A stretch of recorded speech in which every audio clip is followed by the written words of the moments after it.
I remember the moment I realized that I'd been wrong about someone for about 2 years. I wasn't wrong about the facts, but I was wrong about the person. I had them filed away in a particular box in my mind.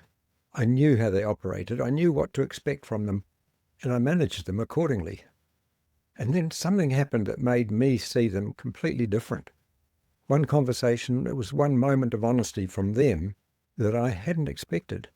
And I thought, how much energy have I wasted? How many conversations went sideways because of how I had this person labelled? Because here's what I hadn't realised.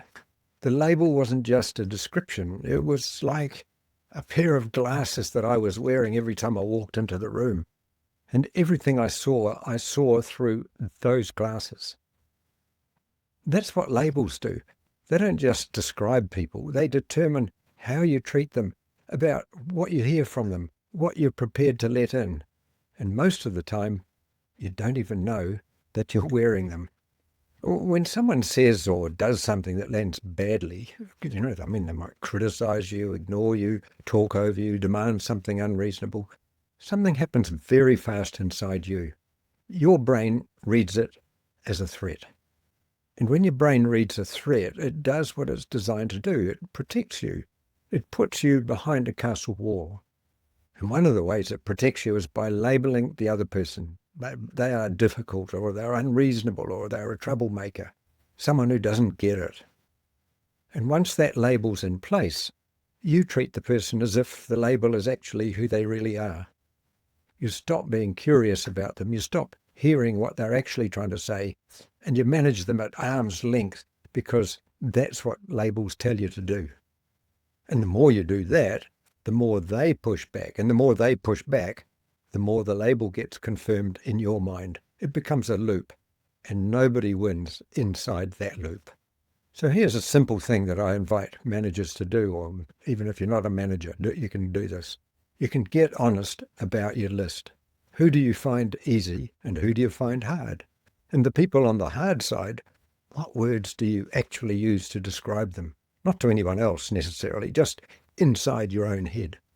And now ask yourself, if those people could hear your internal commentary about them, how would they react? Because most managers I put this question to go quiet for a moment, because they realize that what they're carrying about certain people, the judgments, the frustrations, the low level of dread before certain conversations, it's already leaking out, not in what they say, but much more in how they show up. And the people on that list can feel it, even when nothing is said directly. And that's the logjam. It's not just the relationship, it's in your mind first. I worked with a manager, we'll call him Manager A. Well, anyway. And he was convinced that two people on his team were against him. He had labelled them, and he was managing them accordingly, carefully, defensively, from behind the castle walls. When we started to get curious, like really curious about what was actually driving their behaviour, the labels started to loosen.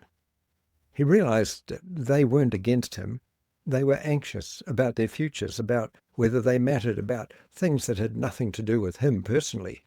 And something unexpected happened. Once he dropped the labels with those two people, he found himself relating differently to everyone. And he started going out into the organisation, talking to frontline people, treating them as experts in their own experience, learning from them. People who he might previously have dismissed as complainers, he could now hear them differently. It was a huge shift that he made. And the whole system opened up, not because the difficult people changed, but because he stopped needing the labels to protect himself. So when you stop labelling people as difficult, a few things shift. You stop dreading those conversations, not because they get easier overnight, but because you are no longer walking in expecting an attack.